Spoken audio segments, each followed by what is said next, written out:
Welcome to 1 hour of the toughest, roughest wrestling you'll ever see. That's right, Dick the Bruiser said it all.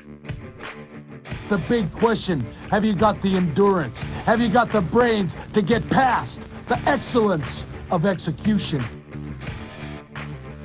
Where are all the gutless American wrestlers?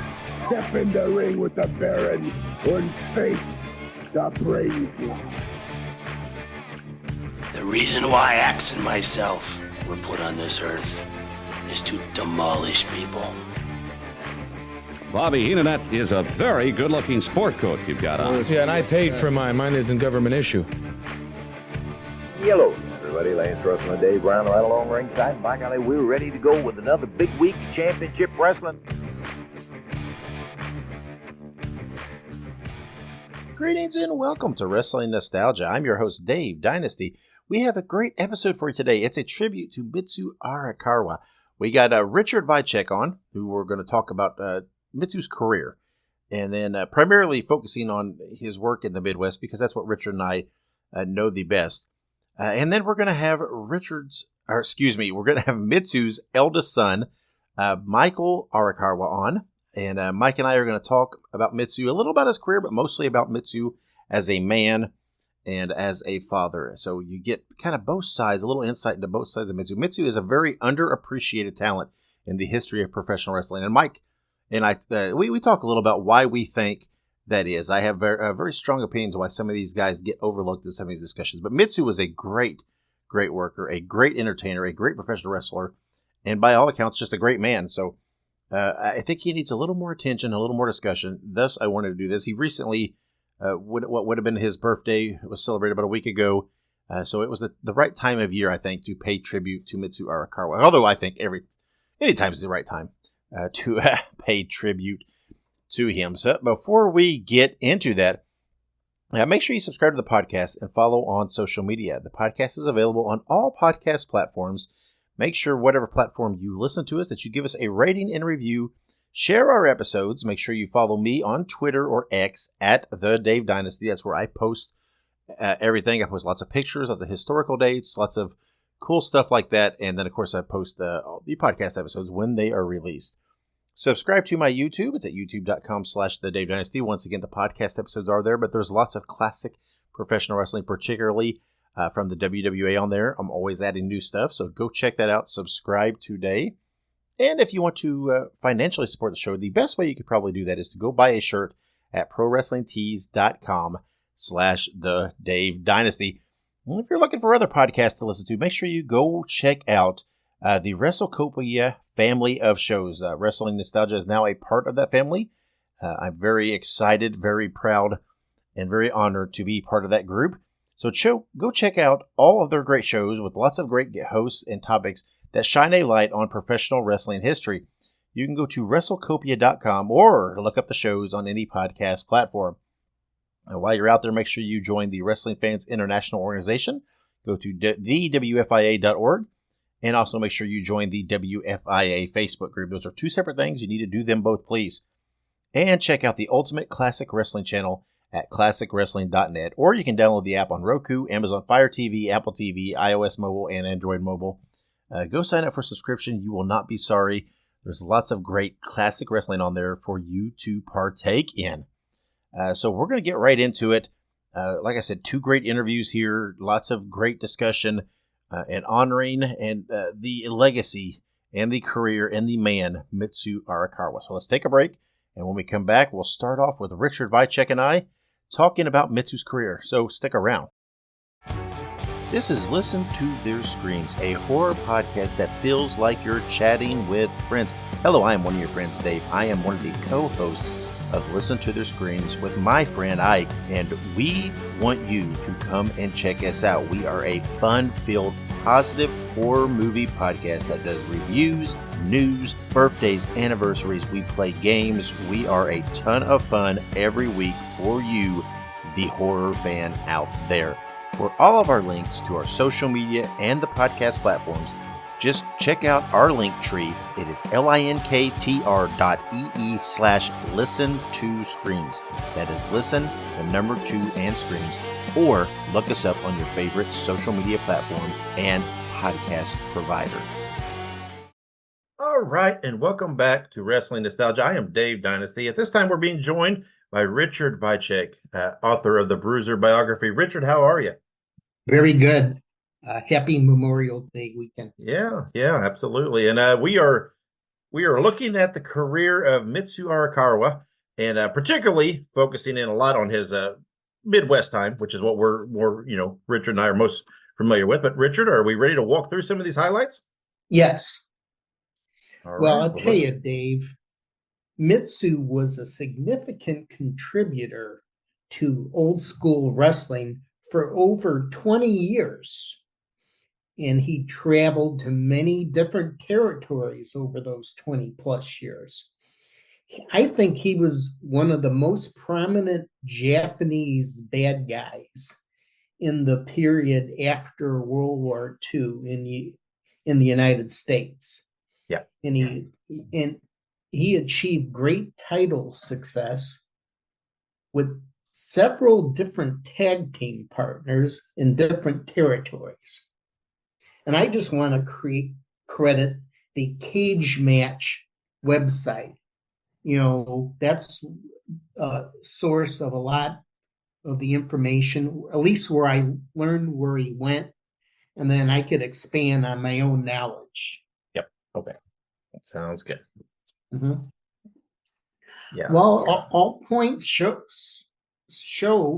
that he started in Fred Kohler's territory in Chicago, and that was around 1954.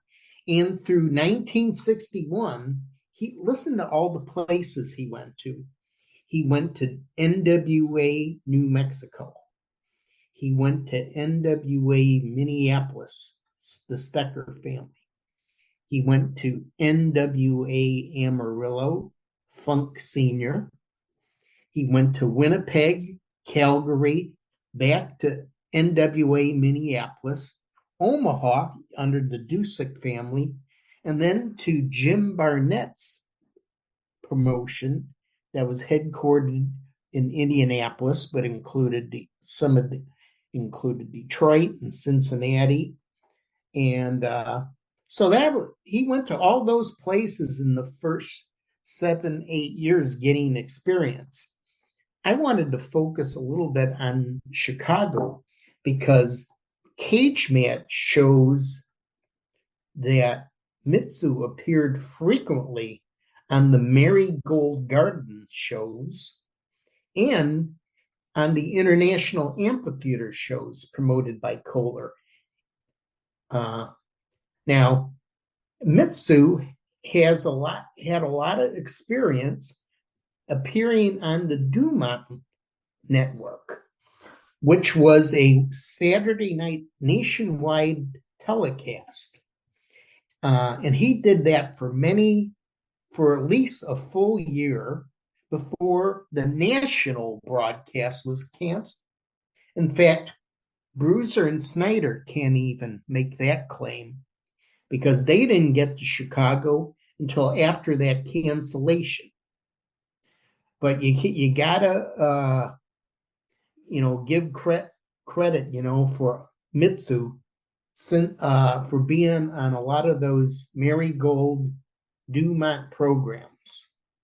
Yeah, and appearing on the Dumont TV was, at that time in the 50s, that was a huge deal. That's where Vern Gagne and all those guys became national stars. So he would have, gained a lot of recognition from appearing on that program. I can't prove it in court, but I would think the fact that out of the gate, he's on the Dumont network, that helped him get those other gigs in the next 5 years. Sure. Yeah, I would think so. Yeah. And coupled with the Japanese villain syndrome, which we had in wrestling. Now, I don't know right now if we had, because now there's so many generations since Pearl Harbor. I think most other generations have sort of never even experienced that. So, but anyway, that worked for him, didn't it? Sure did. And he goes to the Amarillo territory, and he used the title The Great Mitsu. And he, according to the cage match, how were these opponents he had? Dory Funk Sr., Mike DiBiase, John Tolis. That's not too bad. Very early in your career. Sure. And then when he goes to Minneapolis after that, he teams for the first time with Kinshi Shibuya, who became one of his long-standing tag team partners, and they go together to Winnipeg, Calgary, Omaha, and to Barnett's territory in Indianapolis. That was quite a territory. There's an internet photo floating around taken at a softball game in 1960, wrestlers versus the media. And it showed the stable of wrestlers that was with Barnett in 1960. It included Ellis, Snyder, Shibuya, Joe Blanchard, Bockwinkel, Roy Shire, Ray Stevens, the Brunetti brothers. Anyway, Mitsu and Shibuya were in that territory. That's a very overlooked territory. Yeah. Yes, I mean, that's some of the top names at the time. I mean, when people that appeared in Detroit and Cincinnati and Indianapolis and those places, that was quite a run for Mitsu in those years. Yeah. And of course, in those days, unless you're a territory owner, you got to move on. And at the same time, one of his co-workers in Indianapolis, Roy Shire, decided to open up his own promotion in San Francisco, starting in 1961. And Mitsu was on the ground floor when Shire started that promotion. And many of his co-workers from Indianapolis migrated there too. Shire had quite a territory with cities such as Stockton, Sacramento, Oakland, Modesto, Fresno, Eureka, and Reno, Nevada. That was known as a short trip territory. You could, in 2 to 3 hours, you could get anywhere and back, perhaps the same night. And of course, the culmination of that territory, the top venue was the Cow Palace in Daly City, California, which became one of the legendary wrestling venues in the United States. In fact, that's still there. It's not a lot of old school wrestling venues are still up and running, but that one is. Yeah. Yeah, that's kind of the centerpiece there of the San Francisco territory. Mm-hmm. I even think AEW did a show there. I think I saw that somewhere. Yeah. I think you're right. Yeah. Mm-hmm. But Mitsu and Kinshi Shibuya won the World Tag Team titles of San Francisco from Northern California from the Brunetti brothers in November 1961 and held it for a year. And they defended that belt against the likes of Dax Calhoun and Red Bastien, the Nielsen brothers, and Ray Stevens and Don Minokian. Mitsu likewise got publicity in nationwide wrestling magazines. In the February 1962 issue of Wrestling Review, the story headline was, "Mitsu has reason for being a killer." That was, I don't know, I don't know if that was before or after got into the business, maybe. But anyway, Mitsu a year later with Kinji, they lost the tag titles to Wilbur and Nick Bockwinkel, which was an interesting combination at the time.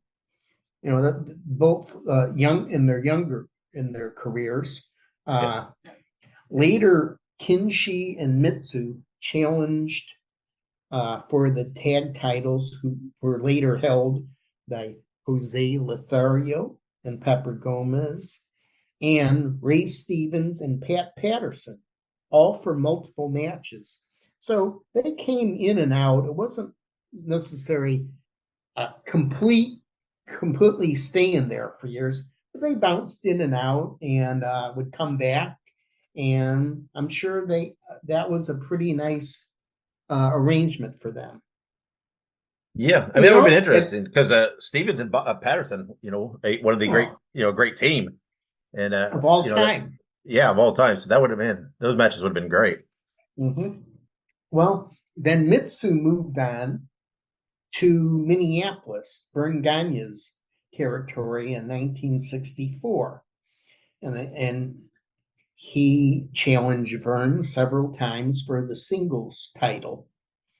And in other matches, Mitsu faced the likes of Reggie Parks, Billy Red Cloud, Igor Vodik, Dale Lewis. He even challenged the AWA Tag Team Champions, Larry Hennig and Harley Race, with another partner named Haru Sasaki. Yeah, Hennig and Race, another top tag team of all time there that Mitsu's working. Yeah, that's something, working main events with all these big teams that the tag team let me start again. The tag team world comes up big time in the next couple of years. For the first time, he works for Dick the Bruiser and Wilbur Snyder in Indianapolis.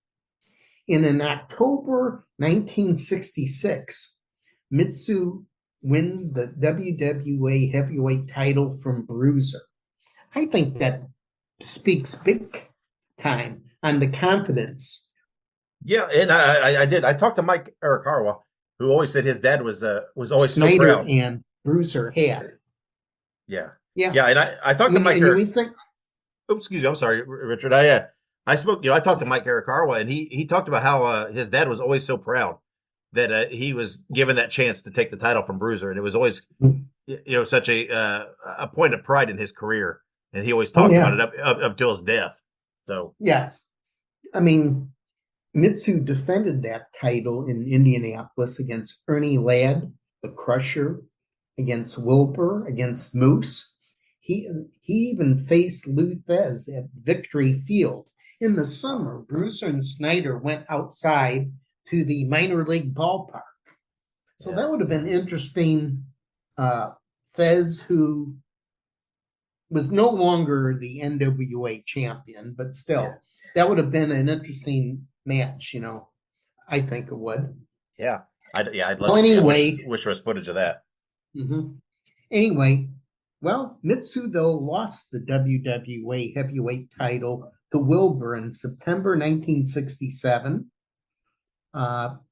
So it was close to a year holding that belt and held with pride. And I think it was a great run. Not everyone held the belt taking it from Bruiser or Snyder. Black Jack Lanza, Baron von Raschke did, Ox Baker. You have to be a formidable performer with a good reputation and persona to do that. And Mitsu certainly did. Yeah. So the next thing, Mitsu formed a tag team with Dr. Moto, who wrestled in other circles as Toru Kamada.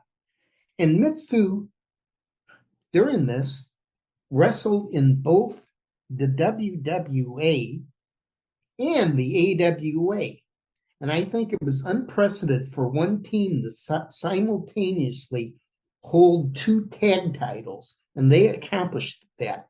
It must have been a scheduling nightmare for Gagne and Bruiser.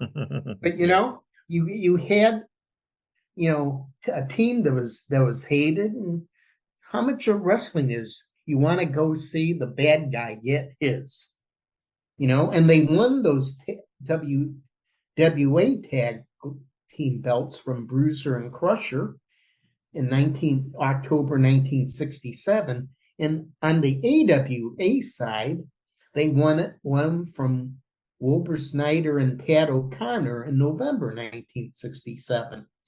So it was almost a full year. They wrestled both of those territories. That must have been, and they must have I assume they did some airline flying at the time. But anyway, they lost the WWA titles to O'Connor and Snyder. This was in 68, followed by losing the AWA to Bruiser and Crusher. I remember hearing some of the interviews. Crusher would use, words Japs. You probably couldn't do that now without getting cards and letters, but it was quite a heated thing. Yeah. So that was close to 3 full years working for Bruiser, and then the dual holding of the belts. And it was, of course, this happens a lot of times. When the Valiants, when their time is up at Indianapolis, where did they end up? When Blackjacks ended their tag team run in the WWA, where do they end up? And where does Mitsu head to? The WWW? New York.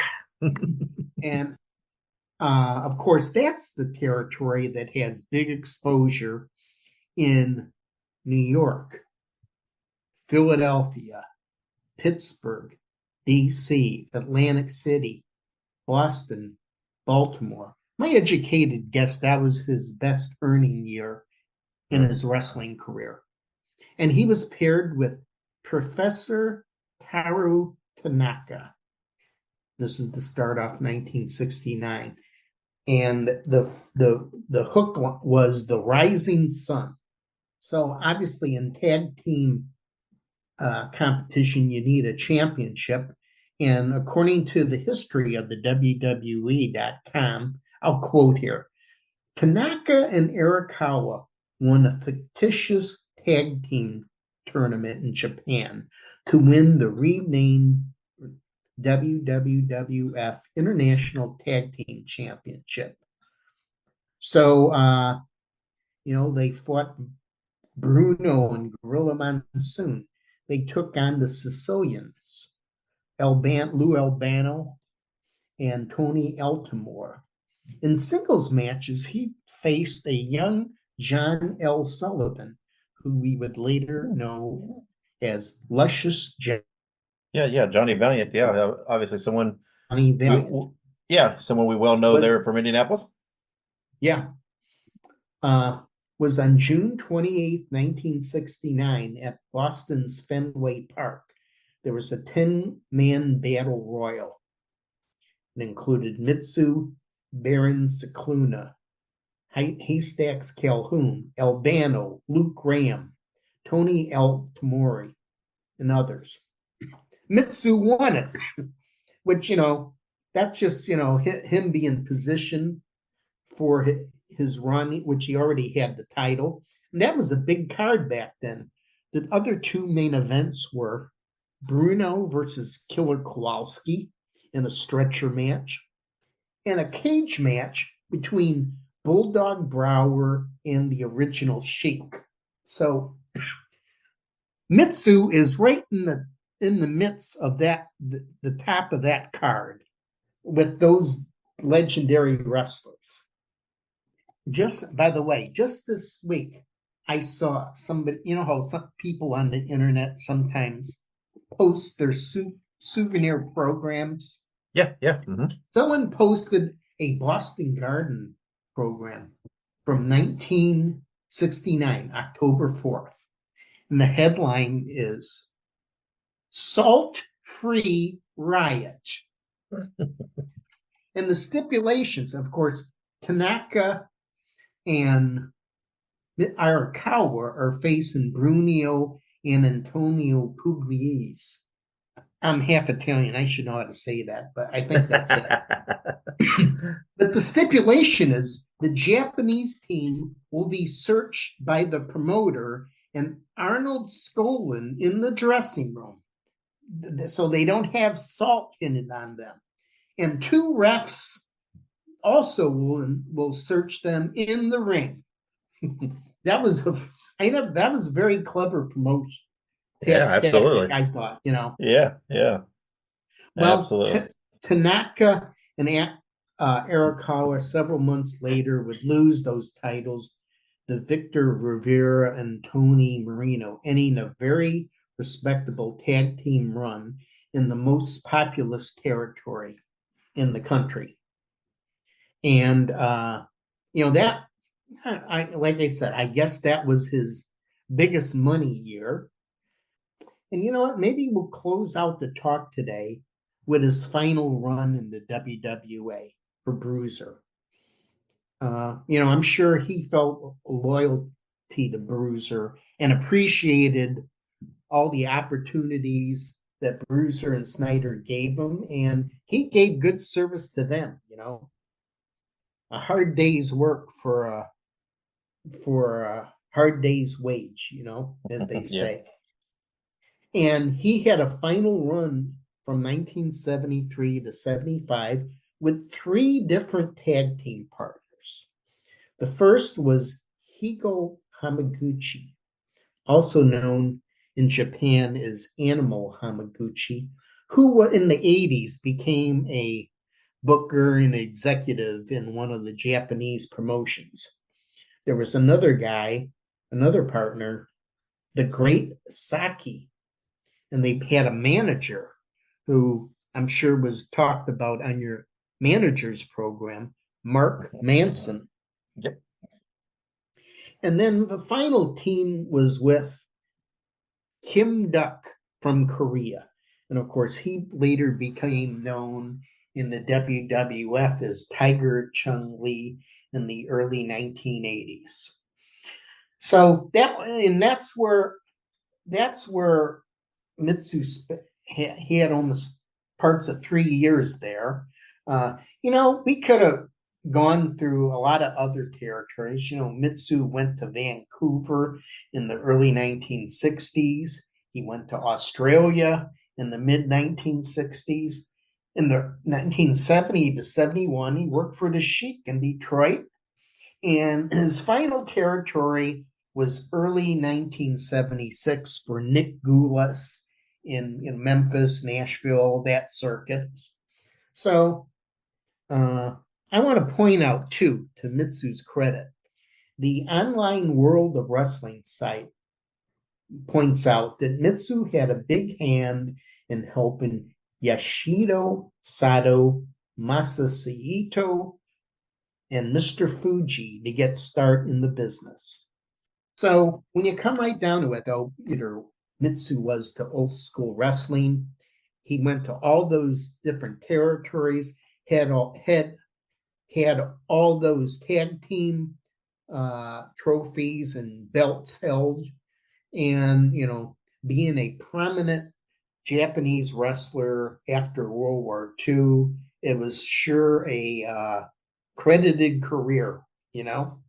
I'm anxious to hear whatever else you do on this subject. And I guess the family has started a Facebook page. Yeah, they have. And I, like I said, I have an interview on the show with Mike Arakawa, his Mitsu's eldest son. And like I told him, man, Mitsu is so underappreciated, and he's one of those guys that falls victim to the fact that, he had to retire around 79 because of a heart condition and some heart issues. And he's one of those guys that kind of falls victim to having to hang it up before video became super prominent. And so there's not as much prime video of Mitsu out there as there are a lot of guys. When people go on YouTube, you don't see as much prime Mitsu as you do guys from later. If he could have wrestled another 5 to 10 years, it might have been a completely different story. I know there's one in color from around 1973, 74. It's Mitsu and Saki against Wilbur and Pepper. Yeah. And you know what though? As generations go by, there's less people that had any exposure to Mitsu in person. Yep. Absolutely. So I'm just saying that's, I'm sure that happens in the music business and, among any type of live entertainment. Yeah, I would say so. Yeah, I mean, film and anything. It's TV. It's all the same, right? It happens, but and that's hopefully one of the things I wanted us to do today is shine a little light on Mitsu, maybe pique someone's interest enough to go out there and research a little more, look up some more, see what they can find. Hopefully they'll go in and like the family's page for him and follow along with them. They post a lot of great family photos and stuff. And like I said, I have a great interview coming up here in a bit, which is with Mike Arakawa, who talks a lot about, he talks a little about Mitsu's career, but talks a lot about, Mitsu as a person and Mitsu as a dad. And that's, you get to see that side of it, which is pretty fascinating because along with being a great wrestler, Mitsu was a great guy. And from all accounts, and it was a bartender at the end of his life and late in his life, and was loved by the community and different things like that. So, yeah. So, well, I'm going to have to listen for that. Yeah, it was a fun interview, and Mike's a great guy, and like I said, hopefully people can, like I said, dive into Mitsu a little more, and let's open a few eyes. So, Richard, thank you for coming on. Very good. And talking about his career and the nuts and bolts of what he did in the ring. And everything. He did have a very accomplished career that a lot of people do not realize, and one of the top attraction for whatever 20 years, close to 20 years. Well, yeah, probably 15 to 20, and so and it's just a very underappreciated. So thank you for coming on and chatting with me about that and helping shine some light on that. Thanks again, Dave. See you soon. Ladies and gentlemen, Wrestling Fans International Association is back. That's right, the premier fan club association of the 1970s and 1980s has been revived and is back in business. Join today. It's free at thewfia.org. That's THEWFIA.org. You can also join us on Facebook at facebook.com/groups/WFIA 1969. All right, and welcome back to Wrestling Nostalgia. This time we're being joined by Mike Arakawa, Mitsu's son. Mike, how are you? I'm doing fine. How are you? I'm doing very good. Let's talk about your dad a little bit. Your father, of course, was an amazing wrestler, very underappreciated. But let's talk about his past a bit. According to his obituary, he was born in Japan and he moved to Hawaii at 3 years old, went to the University of Hawaii, served in the U.S. Army. Is all that accurate? What was your father's childhood like? Okay, well, the part about being born in Japan is inaccurate. He was actually born in Hawaii. Okay. And he was, I can't remember the name of the small city that he was born in. It wasn't Honolulu. It was right outside of Honolulu. He was Nisei, which is second generation Japanese from, Japan. So that makes me Sansei, third generation Japanese. Okay. So however many generations come out of Japan, that you count in Japanese that way. So but he was born, and I don't know much about his school career. I do know that when he went to high school, now this is what he told me. Rocky Aoki of Benihana. Yep. He went to high school, I think, with Rocky. Oh. So he was friends with him. He was also friends with Harold Job Sakura.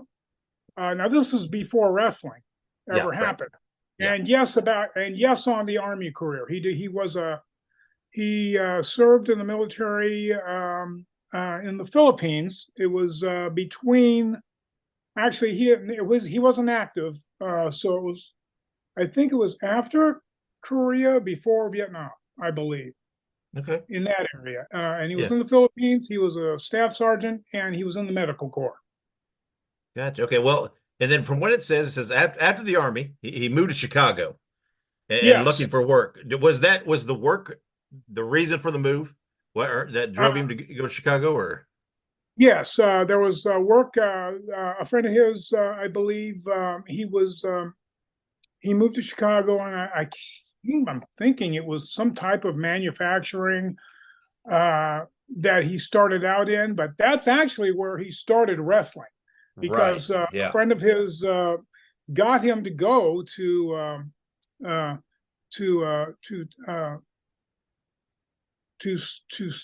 try out, I guess. And I believe it was Dick Ophelis that actually hired him way back then.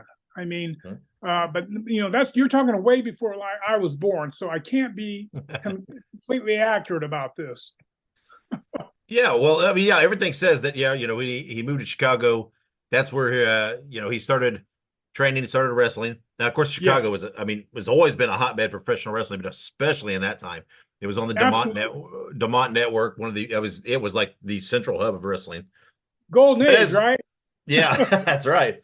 But and of course, go ahead. Oh, I was going to say something real quick. Yeah. And I still, to this day, don't believe my mother. My mother told me that he was actually married before he married my mother. It was a lady that he met in Chicago, and he got married, and he was not with her for a long time, and there were no children. They had a dog. That's all I know.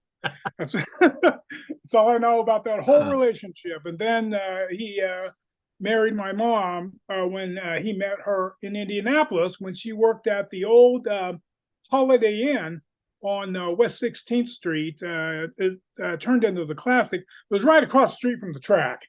Yeah. So yeah, that's right. where, that's where he met my mom when he was in Indianapolis wrestling. So, and then that's how the story starts. Well, of the Arakawa family. Yeah, well, and that was customary during that time, right? Your dad, he was portrayed as a foreign adversary, right? A foreign villain. Oh, absolutely. Yeah, he was a heel. Yeah, did that ever make life difficult for your dad or for you as kids in the day-to-day life? He was really protective of us. The only thing I remember, sometimes we'd go to the store and kids would ridicule him and, say, oh, he's a bad guy and stuff like that. They never really attack his being Japanese. But I'm sure you might know in that time period, I believe that, and this is coming from my mom as well, that they had to go to Georgia to get married. They weren't allowing that type of marriage in Indiana.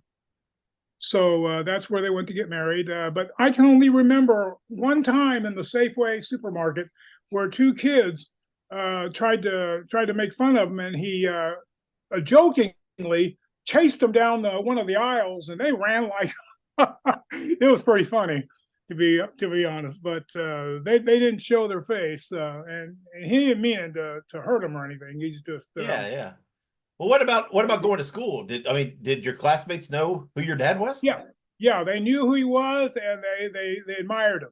They really liked him, and I got no problems from that. In fact, I used to take signed autograph pictures to school and hand them out to my friends, and they really liked that. All the way through high school, actually, I'd give them signed autograph pictures. Yeah, I gotta imagine it'd be, with young boys especially, it'd be pretty cool if you had a classmate whose dad was a professional wrestler that they watched on TV. I mean, it was quite something growing up. And then they'd always ask, how's it like having him as a father? I said, scary. I used to tell him, how would you like it if and my father had this look about him. He was very, very soft spoken, very silent. And if he was upset with you for any reason, if you it's like, say, entered the living room and you walked across it and his eyes just kind of met you and followed you across the living room, you'd kind of speed up your walk at the end of it and try to get out of it as quick as possible. Were you ever fearful that he was going to throw the salt at you? No. Yeah, I just let me tell you a little story about that. Yeah. Everyone thought that it was this very special Japanese imported blessed salt. It was 100% iodized Morton salt that he kept in his suitcase. Oh man, you just broke the myth. I'm sorry. I didn't mean that. I'm sorry. So what you mentioned, right? It was a little scary, but what was he like as a father? I mean, right? All of us, saw Mitsu and fans saw Mitsu as right this wrestler, this heel, this scary guy. But to you, he was dad, right? What was that like? It's peculiar to us who are not in that situation to think that that you just view him as we view our dads, right? No different. And it's No. Yeah, you know what? And I have to kind of echo Justin Race. I listened to that interview.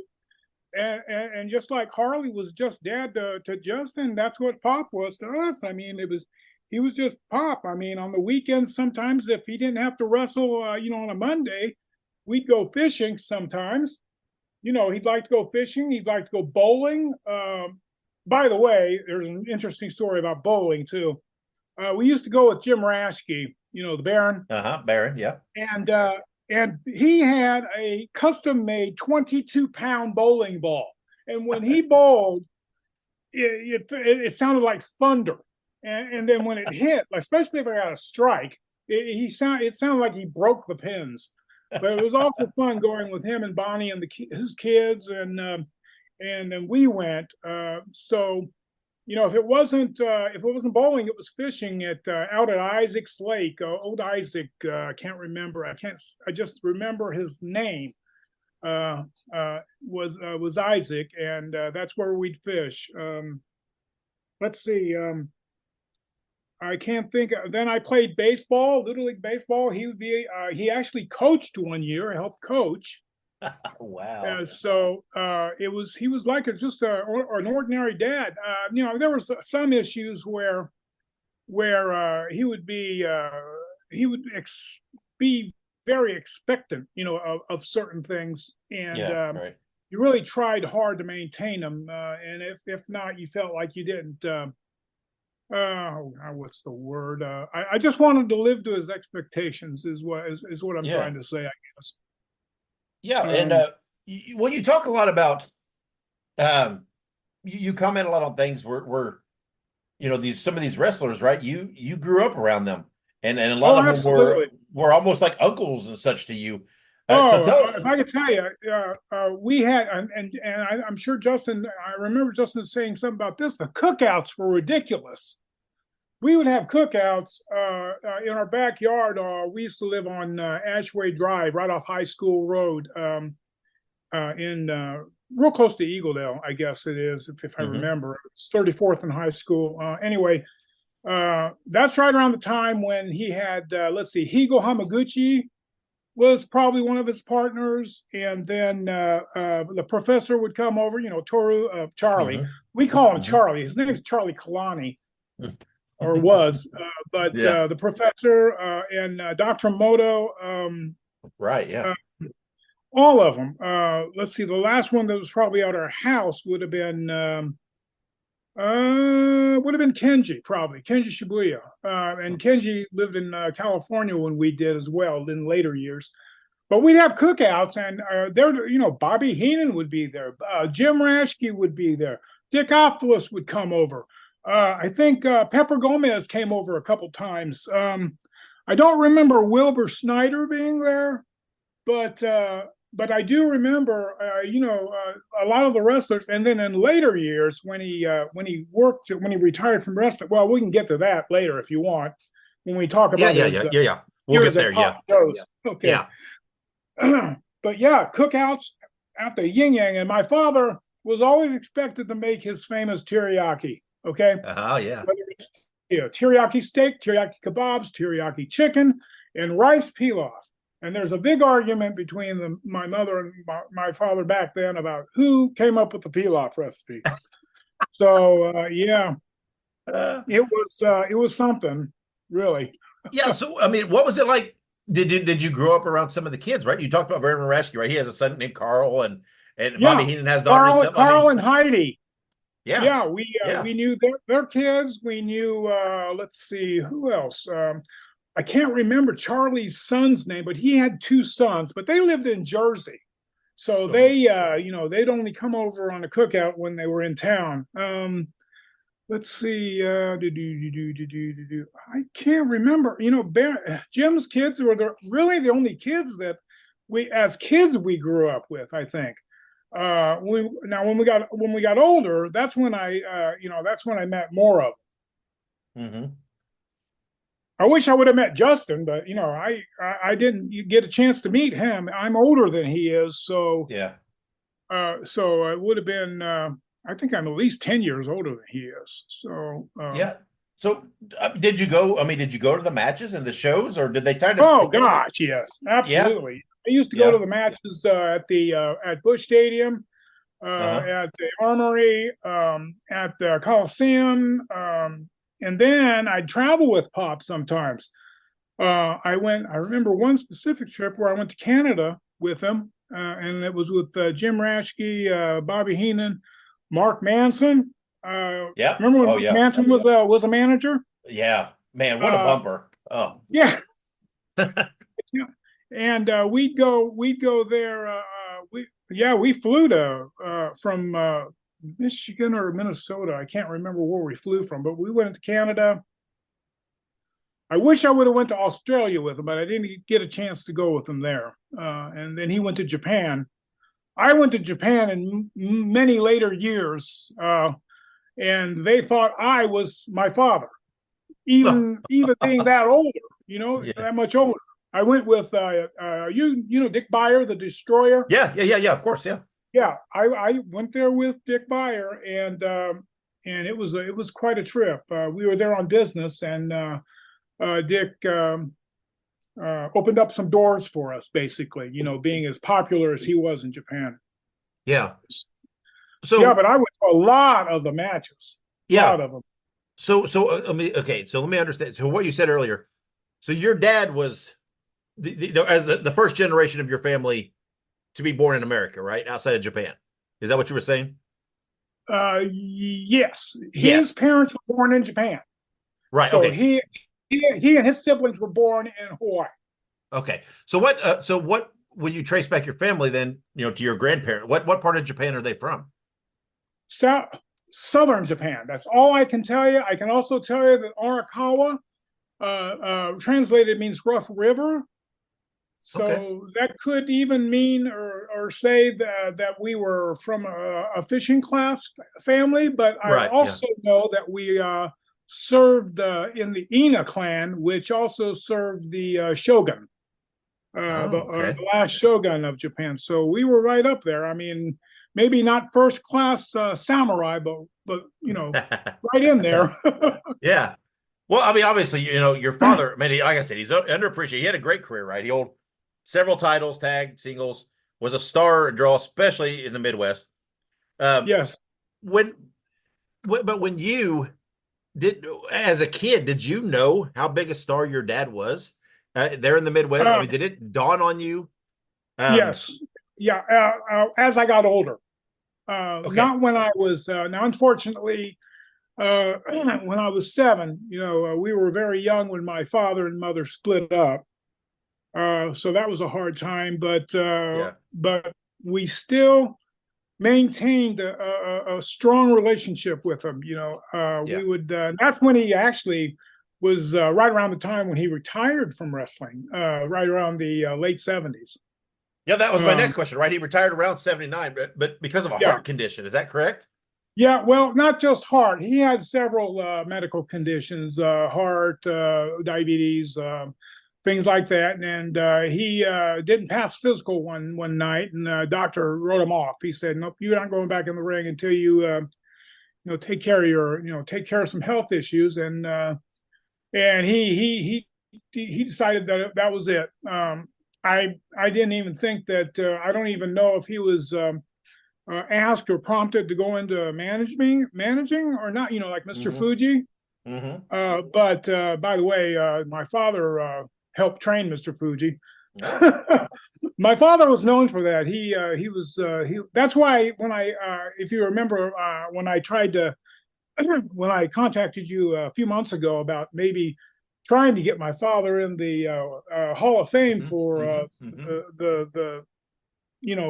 Dick's the WW. It's the WWA, right? Yeah, right. That's who he. Yeah, and not because of my father being a popular and famous wrestler, but because of all the help he did to the Japanese wrestlers that came after he did. He was really looked up to, and then whenever he went to Japan, they bowed to, they showed respect to him like he was a mentor, and that really made me feel very proud. It really did. I mean, aside from the wrestling, knowing that Pop was looked upon that way. Yeah, but I mean, right around 79, like you said, right around 79 is when he retired, and that's when he Joe Habush was the owner of the Pizza Inn on Lafayette Road, which became Papa Joe's. Yep. And they were very good friends, and he became bar manager. Not only became the bar manager for Papa Joe's, but he also lived with Joe Habush in the house on Kessler Boulevard. Well, Dick Ophilus lived on Kessler Boulevard. Sure did. Too. Absolutely. Yeah. There's a couple wrestlers actually. Yeah. Like Wrestler's Lane or something. Yeah. You know what I mean? Yeah. And of course, we're talking. we're talking about in Indianapolis there. So how was that transition for Mitsu? Was it hard for him to give up the wrestling? You know what? I don't think it was as hard as it would be for some of the other wrestlers. I mean, he didn't really, you know what? And I didn't really get a chance to really talk to him about it. He didn't really mention it. He seemed happy all the time. And he liked working at the bar. He hated making pina coladas, but and you know, especially around the time that song came out, "If You Love Pina Coladas." Oh yeah. Oh gosh, they used to play that all the time at the bar, and they did that just to make him upset. Just so you know, all the waitresses loved him, and just so you know, Papa Joe's became the wrestler hangout. Yeah, just so you know, I hate that song. The Pina Coladas. I hate that song. Oh gosh, yeah. Oh, I hate it. Rupert Holmes, right? Is that his name? Yeah. God, I don't know what it is. I do not like that song. But like you said, I mean, as much as Mitsu excelled as a wrestler and in that word, I mean, he managing Papa Joe's, he did too, right? I mean, people loved him, right? He was a pillar in the community. They came in there to talk to him. They came in there to meet him. If you weren't his friend, which most of them were, you played golf with them. They played golf at Riverside with Dick Miner out there at Riverside, and they used to that Papa Joe or Joe Habush used to play. There were several players that used to just come in there and hang out at the bar. But when the matches came in, and at that time they were wrestling in Market Square Arena, that's where I met Andre the Giant for the first time. He came into the bar. This is a funny story. Okay, you know, Andre had a reputation for drinking, beer, wine, whatever. French, you know, so he loves his wine. So he sat in the bar at Papa Joe's and drank wine and continually drank wine, closed the place down, and didn't leave the restaurant till like 4:00 in the morning. Joe was in the office. He couldn't do anything. How are you going to throw out Andre the Giant? So he sat there and drank, I don't know, something like a case and a half of wine on his own. And so it was pretty funny, actually. But I shook hands with Andre, and I swear, when his hand like enveloped mine, his fingers wrapped around my wrist. That's how big this guy's hand was. He was just phenomenal. Yeah. But all the wrestlers used to come there. That's where I had dinner with Harley Race after he took the strap from Bobo Brazil. I can't remember, but there's you have a posting of that. Sure. Yeah, I do. And, but I absolutely remember that. We were sitting there. My father came out from the bar, and I remember his words to this day. I took the strap from Bobo tonight. That's what he told my father. Yeah, I know Scott Roberts posted several times about playing golf with your dad and stuff like that and different things. And so your dad, I mean, even though he wasn't wrestling anymore, he was still in touch with these guys. Oh gosh, still, still in absolutely. contact. And everything else. And there was, I mean, I know there was an article in one of the Indianapolis papers even about Mitsu when he managed the Papa Joe's about, hey, this former wrestler who's loved by his patrons and his community. And I've got that news article on my wall. Yeah. And it's a picture of him behind the bar, right? Right. Yeah. It shows him like, yeah. He's like kind of wiping the bar or something. Yeah. He's behind the bar. Yeah. But it focuses on him managing Papa Joe's and being a former wrestler. But it talks about how much everybody that comes in the bar there and everybody loves Mitsu. Absolutely. And if I remember, there was a couple interviews. There was one where they took a picture of me, and it was a picture of my father telling me what to do on the grill. And this is when I first got my start in food, was at Papa Joe's, and I became a professional chef. A lot of my friends asked me, why didn't you follow your father's footsteps? In fact, when I worked at Long John Silver's, Jimmy and Johnny Valiant tried to get me to, they really trying to talk me in to following Pop's footsteps. They wanted me to go in the ring. They said they would pay for the training and everything. I mean, they really wanted me to do it. And guess who? Just like Justin, my parents said no.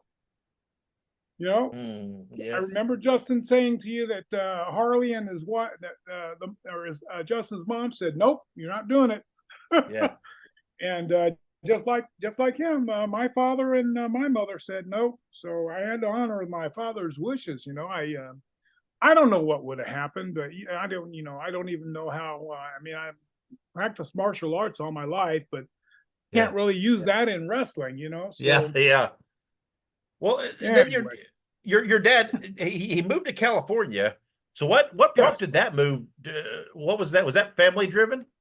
Actually, I was the first one to move out in 1988. And I took a job at Neptune's Palace at Pier 39 in San Francisco. One of my chef mentors invited me out to work with him. And when I moved, the rest of the family moved. I moved first, then my mother, then my father, then my brother and sister came out. Everybody moved out. And we all settled in the same apartment complex. And unfortunately, that's where my father passed away, was in that apartment complex. It was a year after my little boy passed away. I had a son that only lived for 4 hours.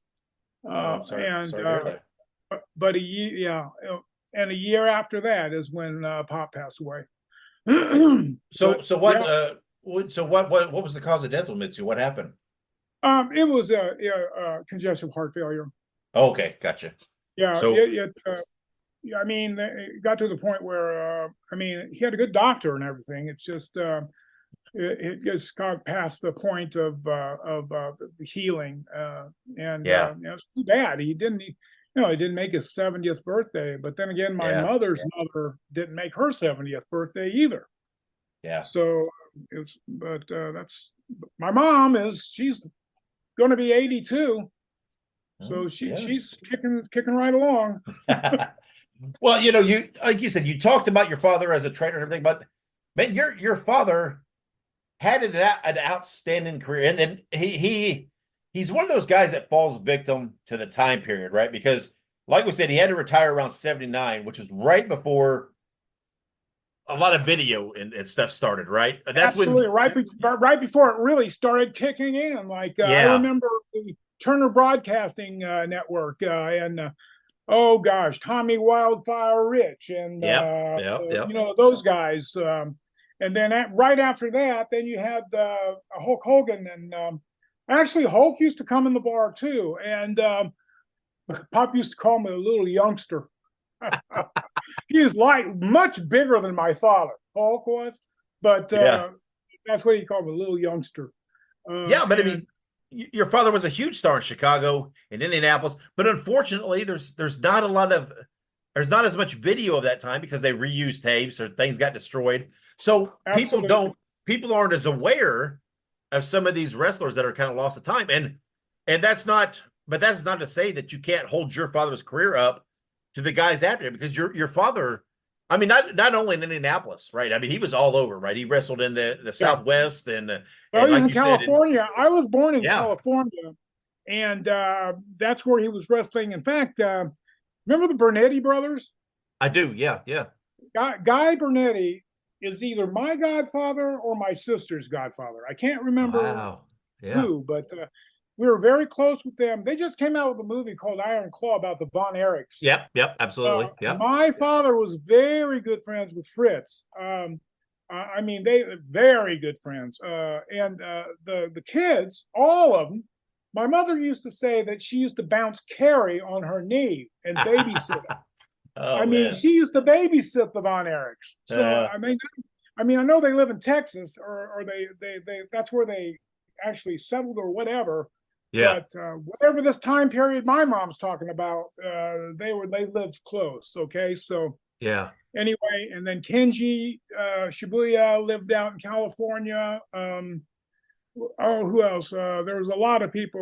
You know what? The thing that upsets me is my father's in California wrestling the same time Bruce Lee opened up his studio. I wish, I really wish that we would have been able to meet Bruce Lee. I know I was just a kid, a real young kid, but I just wish I would have met him. Yeah, that'd be cool. Yeah, but like I said, it's there's several guys that do get lost because of the lack of video, because so many people they go and they look on YouTube, and that's where they form their vision of history. Well, and if they're not the big guys like I mean, Bruno Sammartino and Vern Gagne, the AWA and well, I mean, one of them had one circuit, one had the other, right? Yeah, absolutely. Yeah. Out the east. So I'm not sure who had what, but you're talking about, and then Luthez. Yep. You're talking about people that, I mean, I know they're obviously, they have to be in the Hall of Fame. They have to. Yeah. So I was just hoping, that since my father was who he was, and for some reason, and I don't know what it is, a Japanese wrestler will be remembered more easily than say like if you ask who Mitsu Arakawa was, and then you say who's Bob Backlund, a lot of times they'll remember my father, but I don't know who Bob Backlund is. You know what I mean? Yeah. Well, I know some of these wrestlers, and they're past famous. They're It's unbelievable. Bobo Brazil. I sat and ate popcorn with Bobo Brazil in the dugout at Busch Stadium. I mean, it was just wonderful. Just wonderful growing up around this. Yeah. Well, I have a handful of guys that that's what I feel, right? I like to support and try to help as best I can to keep their name alive and fight things, right? And one of my big projects is Cowboy Bob Ellis, man, because I cannot believe. Oh my gosh, Cowboy Bob Ellis was a great individual. He really. Yeah. I remember the war that he had with Jim Raschke. I remember that feud they had. But Bob was a very outstanding individual. I still remember how he used to take his hat off every time he'd greet the fans when he was introduced. And there's just a lot. You're right. Now I noticed that one post you did on your very last podcast. It has 5 or 6 people at the same time. Yep. I got to be honest, and I'm almost ashamed. I only know maybe 2 of those people, and that's terrible. Yeah. Well, those guys were more into the 80s, but they were back right at the tail end, right, of when right before WWE kind of became everything. Right. And they were kind of lost in that shuffle. But the thing is, those guys are so talented, but they get overlooked because of the time period and right where they fall. Absolutely. And there's so many guys that that get lost in things because of that.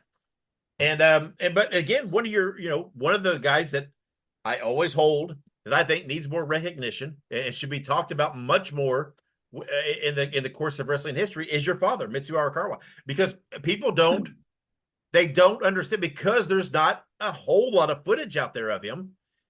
People don't understand the impact he had on wrestling and how good he was and how in demand he was and how he worked everywhere and how he was a draw everywhere. And so therefore, because people can't see it on YouTube, they act like it doesn't exist. And I think, that's, part of the reason that I'm always, sharing stuff with him. Part of the reason I want to do this. Yeah. I really appreciate all the work you're doing, Dave. It's an honor to sit here and talk to you, and the work that you do is. I mean, if there's anything I can do to help, I would certainly do it. I mean, you're absolutely right about some of these wrestlers that I mean, how many people know who Prince Pollins is, or absolutely? Yeah. I mean, when I was in California, I had 2 hotels right before I moved back to Indiana. And my very last guest that I knew was Ted DiBiase and Tony Atlas. Yeah, and they were both dinner guests in my restaurant. And this was back when I guess Ted DiBiase actually became a minister, and was preaching, and he would do shows for the church, but he would incorporate wrestling. Like I think in California, when he was staying at my hotel, Tony was playing the devil, and Ted DiBiase was playing the priest, and he was going to throw Tony out of the ring. And I can't remember how it was going to go, but I just I have excellent memories of some of these people and they're just great. Yeah, yeah, and again, in the overall scheme, right? Your dad's career got cut a little shorter than what it probably should have been, and unfortunately, I think that again that hurt his exposure, right? Because it was just the wrong time for it to end. But again, like I said, this is as we are recording. We're recording on the 22nd of May. This is the day before what would have been his birthday, and tomorrow is his birthday. Wow. Let's see. He was born at 27. So what's that? Oh my gosh. 9. Yeah, whatever. 9. Oh, I don't know. What did you say? 27? So it would have been 90. 97 years old. 97, yeah. So wow. And again, this will come out a little after his birthday, obviously, but that's what triggered me to think, hey, this is a good time to do it. Right. That's my fault. I apologize again for missing. No. It's okay. Yeah, that's okay. No, I mean, it happens, right? It's hard to schedule people with their, things going on and everything else. And again, also in this podcast, I'll be talking to Richard Vicek. We'll be talking more the nuts and bolts of his career and those things. And I wanted to talk to you though, because you give us that personal side, right? To get to see Mitsu more, right, as dad, as a person, but in that unique perspective, which is important too. But again, like I said, I have a handful of guys that I try and I work hard to try to shine a little light on when I can, and Mitsu's definitely one of those guys that I'm always plugging away, and I think deserves more recognition, deserves more props, and hopefully someone will hear this and maybe dig a little deeper and want to. I really appreciate the work. Do you know if you're going to be doing anything on any of his partners? Maybe. I mean, there's nothing set in the plans, but I'm always coming up with something. Yeah, there's a distinct possibility. In the future that may come about. They were actually all of them are good people. I swear. I think his last partner that I remember was Kim Duck. Right. Yeah. I mean, Mitsu had he had a lot of great tag team partners, right? I mean, he was had a lot of great tag teams. So is there a way, if anybody wanted to keep track of anything going on with the family, is there a way to do that? Do you have any form, not that I know of, but is there any form of kind of official social media or anything out there for Mitsu or the family or anything, or? Not the career. you mean for my father's career or the Arakawa family? Yeah, well, yeah, primarily with your father. I think maybe that's something you and I, we ought to discuss that off interview of maybe, you know. I'll tell you what, I would set up a page for my father if I thought I could. If I thought I had enough material to, you know, and yeah, I think that could happen. I think you need something like that, where people can go and have a central place, right, where they can go and look at some of these memories and these pictures and different things about your father. And then if anything, you know, things like this or anything develops in the future where Mitsu's brought up, where they can go and they can see that stuff, right, where they can hear about it in one location. So, you know, like whether it be a Facebook page or something like that. Yeah. So, well, that would be great. Yeah. Well, I think you and I will talk about that, and okay. we'll keep the listeners posted on that, because I think that sounds great. We can definitely start it out on my Facebook page. I'm not really on any other social media, but I certainly would go to one, you know, get an Instagram account and all that. Yeah, I think it would be I think that would be a good thing to help this crusade to shine a little light on your father. So we'll talk about that outside this. But let's talk, I mean, just briefly here before we get off here. I mean, you're a chef, right? Talk to us about that. How did that become a passion of yours? Unfortunately, I'm a disabled chef now, but I started. If I go back, we're talking. I started. You know, like I was making lasagnas at Papa Joe's when I was like 12. And then from there, I did a little fast food stint with Long John Silver's. Worked with the Merritt's family of Merritt's Pizza World and all that for a little bit. Then I started in the hotels, went to Holiday Inn Airport and the Country Club of Indianapolis. And then after that, that's when I went to California for 11 years. I needed California on my resume if anyone was going to take me serious. So I worked in San Francisco for a few years, and then Palo Alto, Gordon Biersch Brewery Restaurant, Jack London Village, Shenanigans for that restaurant company. Can't remember. American Restaurant Group, I think it was. And then Neptune's Palace is owned by Pier Restaurants, which was owned by Pier 39. And then I came back and worked for Papa Joe's in Avon. George Habush, Joe Habush's youngest son, opened up a restaurant in Avon, and I worked for him for a few years. And then that's when I went to IU, and I worked for IU for 13 years. Okay. So after IU, I went to Community in Anderson, and that's where I injured my back further than it was already injured. So my doctor ended up disabling me. I'm trying to make it back, but I think my chef days are over. Because just because of my age and things like that. And you said this was kind of a passion. I mean, your dad, right, had a passion for cooking, you said, right? Because of the yes. But when he saw how I could cook in California, he absolutely loved it. He wanted me to teach him. I said, Pop, you're the one that taught me how to make teriyaki. I mean, just because I can make shrimp a certain way, I was making it, Vietnamese style or whatever. He definitely had a passion for food. And he had a palate for it too. I mean, and then the wine to go along with it.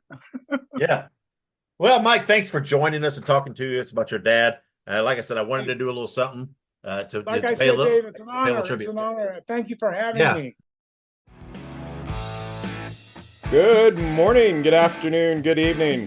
Whatever time you are listening to this, wherever you are listening to this, this is Greg Klein's Old School Wrestling Talk in, ad form? Hi, everybody. My name is Greg Klein. I'm a former professional wrestler. I was trained by Adrian Street in the Skull Crusher Shed in Gulf Breeze, Florida, and then later mentored by Golden Boy Jerry Gray at state fairs across the country. And later, I was an actor who was on 24. I'm currently the film commissioner for Otsego County, New York, which includes Cooperstown and the Baseball Hall of Fame. I'm also trying to produce a movie, and I've got a lot of fun stories about working at the Sharper Image in Beverly Hills, California that I throw in as well. Like everybody else, I've got a podcast, and mostly I talk about the things that I love, which is old school territory wrestling, especially Southern wrestling, especially Texas wrestling, and I think I've got maybe one of the most extensive collections of Houston wrestling programs in the world. So I pull them out all the time to talk about old school angles. I'm working on getting Morris Siegel and the Junkyard Dog into the Wrestling Observer Hall of Fame. So if you're a voter, please check in with me and look at my papers. And I'd love it if you guys would check out my podcast, because I need a few more fans in a few more exotic places. We're heard everywhere from Frankfurt, Germany, to Houston, Texas, to Cooperstown, New York, and in between. So please check us out at Greg Klein's Old School Wrestling Talk, every place that you get your wrestling talk. And follow me on Twitter at JYDBook.